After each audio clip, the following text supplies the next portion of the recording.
Good morning, everyone, and welcome to episode 10 of Sit with Stitt, a podcast where we take on controversial, taboo, or otherwise important topics and contend with them for the internet. On July 8th of this year, I was a different human. I was a human who was still carrying a spirit of unworthiness that attached itself to me before I was ever born. I was a human who had been cursed as a child and who retained that curse in my nervous system. And my nervous system was kind of moving at warp speed. Kind of was. It was for good reasons. You know, I have a big heart and I like helping people and I like making change. And I still think that I have those things, those qualities. But the nervous system shouldn't always be in hyperdrive. So for a quarter of a year, I've been in this very intense spiritual growth journey, which, full disclosure, I'm still in, still pushing, still learning. I know that the season will end and that I will be told to let off the gas a little bit and to integrate and synthesize all the lessons I've learned. But for the moment, I'm still learning a lot, a great deal. And for that reason, I have an insecurity that I'll be able to do this video justice, because Melissa made a huge difference for me. So I just want to spend a little time introducing her and her work, and I will point you toward her ministry in case it can be of use to you as well. Melissa Holman is an Air Force veteran. She was in the military police. She's a certified aromatherapist, a life coach, emotion code reader, body code reader.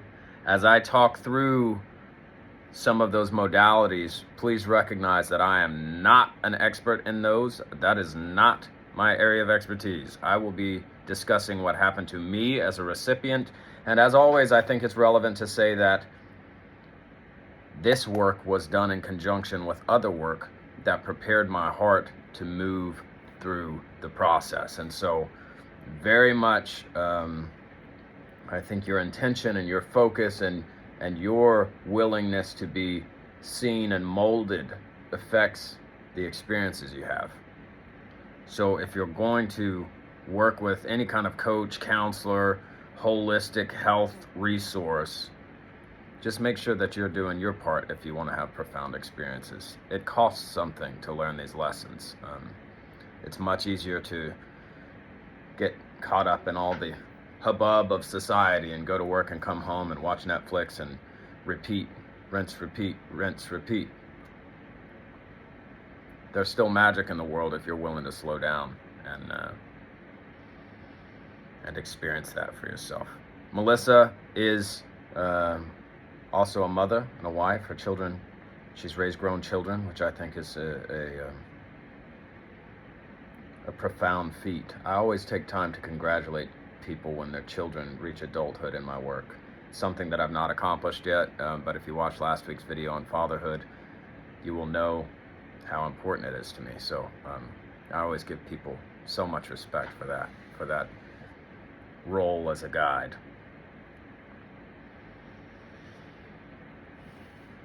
I'm not sure how to articulate how transformative the work was over the last quarter. So maybe I should just talk about briefly how I met Melissa. She saw something about ETMA on the internet. She said, "Hey, I'm a local veteran. We should collaborate." I said, "Hell yeah, let's go." And then we did. She came and did a co-ed group, which I immensely respected, because as people in the driver's seat of people's development journey, as guides and counselors and mentors and practitioners of various modalities, it's kind of tough to be seen sometimes. You're used to driving that journey, and there's a significantly less amount of vulnerability in driving. And so it always means a lot to me when practitioners will come and be seen and engage their process. So we developed a sort of camaraderie in that group. And then having heard about my business and just where it was at and where I'm at and kind of my journey, Melissa was kind enough to offer me a scholarship into her program. Otherwise, I would not have been able to participate at that time. And so I just think it's worth acknowledging her heart, because I gained so much from that. And she's a person who deserves support because that work was so transformative. But the first thing I learned about her was that she runs an aromatherapy podcast, which is great. There's a bunch of episodes that you can check out. She offered to help me with the decongestion blend of aromatherapy oil. I don't know if it'll focus on what's written on there, but this is basically tailor-made for me for decongestion. And as Melissa and so many other practitioners will point out, if you're experiencing a physical symptom, very often it is tied to an emotional or spiritual symptom. If I am experiencing congestion, for instance, perhaps there's a lot of emotion that I've suppressed, and sometimes when you're a person who takes your life very seriously and your work very seriously, the ego gets in the way, because I know I've processed a whole bunch of stuff. I mean, ever since 2017, 2018 time frame, where I decided to just full send living in truth, I processed a lot, and life has gotten so much healthier. That does not mean that your work is done, however. Of course, there remains plenty of things that I have suppressed, and so I start using the decongestion blend, and then I started a program. And each week she would ask me what was going well at the beginning of the week, and then we would move through some topics, sometimes guided by something she had in advance, or sometimes I would just get on. She'd say, okay, where are we at today? I work through issues with men. I work through issues with memory. I work through issues with rest. And then at the end of the session, we would set intentions for the week to come. And very often she would help me sculpt some aspect of my identity. There's an anchor stone right up there above the raven that has a sea turtle on it. You can't see it, but it's that little bump right there. And so I would tie these aspects of identity. For example, I am a sharer of wealth. That was one of them. I worked through scarcity mentality, and that is dead in my nervous system. Thank God. I worked through a lack of receptivity. I worked through how to connect with people without feeling unsafe. I worked through a lot. And I tied all these aspects of my identity to this little anchor stone right here, and I carried it around with me. And every time I touched it, I would just remember, I am a sharer of wealth. I am one who can love and be loved. Whatever I was working through, it was tied to that stone. And we would also set just an intention for my part. Things as simple as, I'm going to stay hydrated more this week. All the way to things as complicated as, later in the program, hey, I wouldn't have asked for this before, but I kind of am getting a feeling for how all of this works, even though I don't completely understand it. And my intention for this week is to dream. And then as someone who for so long has not had dreams in the sleep cycle, all of a sudden I'm dreaming again. The unconscious is very powerful, and people are so hands-off. They're so nervous and skeptical when you talk about things that don't seem like they're backed by science. Well, that's just because people still struggle to see psychology or psychiatry as a science. Like the unconscious, your beliefs, your dreams, your culture, those things matter so much in the life you manifest. And I just want to share a couple of the more profound experiences I had. We talked about the aromatherapy, which she has done events for at my office. I want to talk about emotion code reading next. She also did a workshop on that here, and I'm sure there will be additional ones in the future. So just continue to follow along, and if you're interested, come to the next one.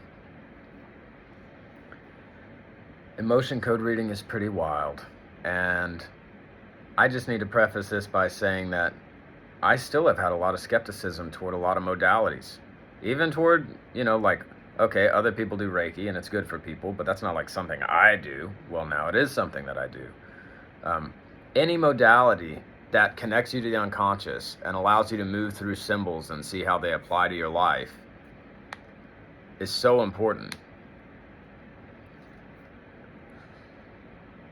What literally happened was I was meeting with Melissa virtually, and she said, okay, if you're open to this, I'm going to connect to your unconscious and I'm going to do an emotion code reading.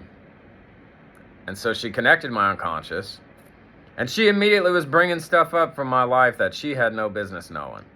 Like, oh, when you were 6, did something happen? What about this age? Did something like this happen? And I'm just sitting there like, I mean, yeah. And there's no records of those things anywhere. And she said, I'm feeling this emotion.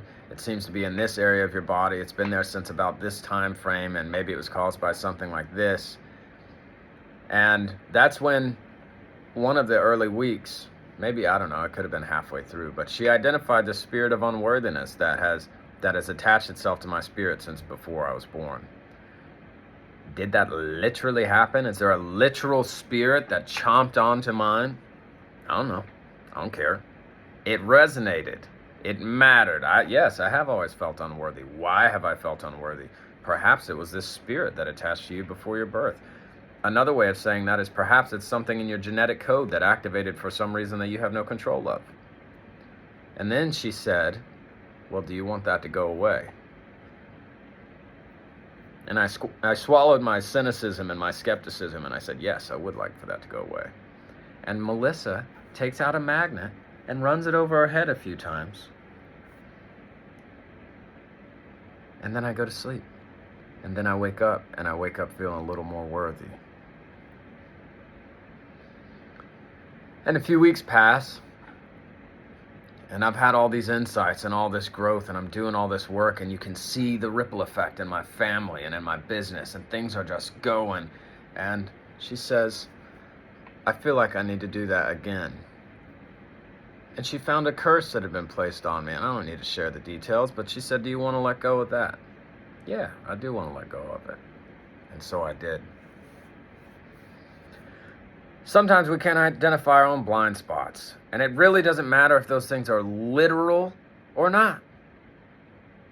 I could tell you that a bunch of them hit right at home. Why do you know that, Melissa? Why do you know that? I don't know. I don't need to know. I have my gifts that God has given me, and most people don't understand them. Other people have gifts that God have given them. Their gifts might be in different languages than yours. It might come from different cultures than yours. I'm reading this. I think I've referenced this a few times, but I'm reading this giant chakra book from the ancient Hindus, and guess what? It's been applicable for me and other people in my life. We can't be scared of language. We can't be scared of the approach. We have to be open to God speaking to us however He wants to speak to us.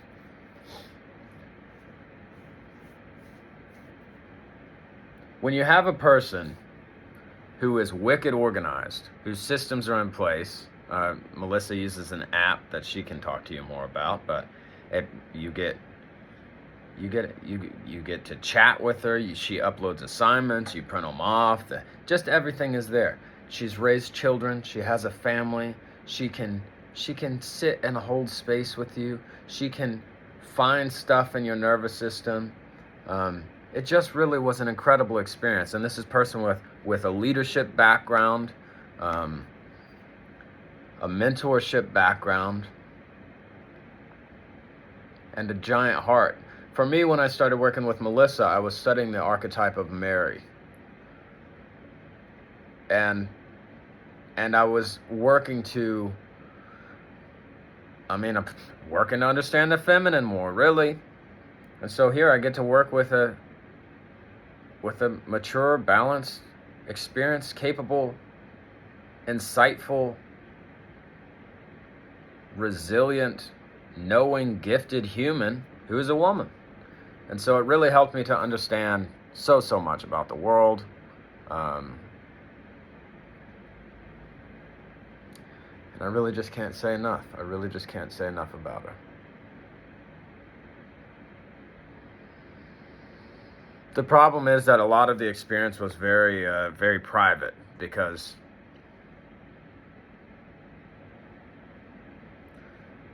when someone says they want to hold space for me, I'm like, Roger that.